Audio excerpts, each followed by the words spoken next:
Let's talk about something that was meant to help patients, but instead has turned into a multi-billion-dollar loophole. It's called the 340B drug pricing program. And while you may not have heard of it, I guarantee it's affecting you or someone you love.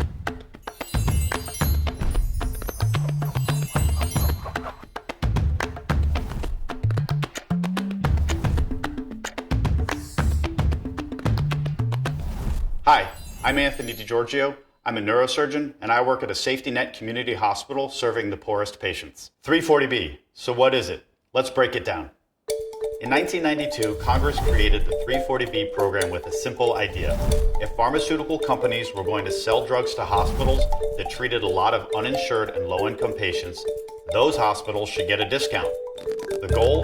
To stretch every dollar so hospitals serving the safety net could provide more care. Because resources were scarce and hospitals needed to find ways to save money. And for a while, it worked. Small community hospitals and clinics used those savings to expand services, offer free care, and help the people who needed it most. Fast forward to today, and the program has grown way beyond what it was intended to be.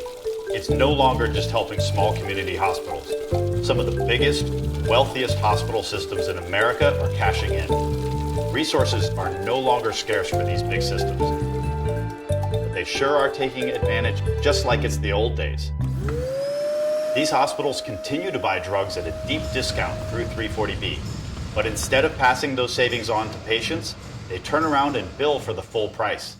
That copay you see at the pharmacy counter, that's based on the full price, not the steep discount. The difference? Billions of dollars in extra revenue generated, seemingly out of nowhere.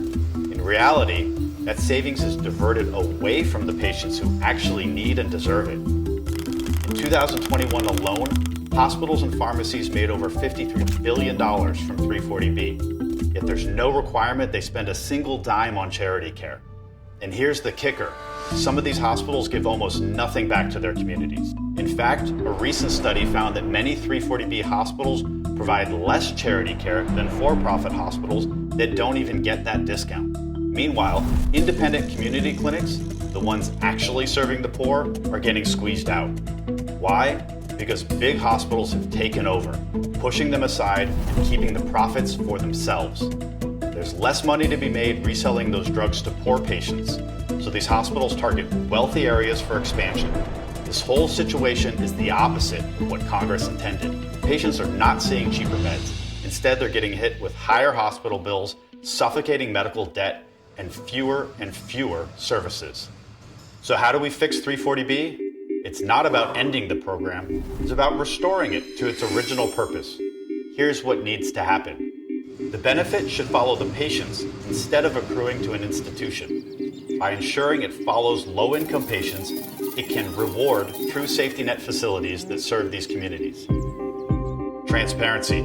Hospitals should report how much they make from 340B and how much they give back to patients in need. Stop the abuse.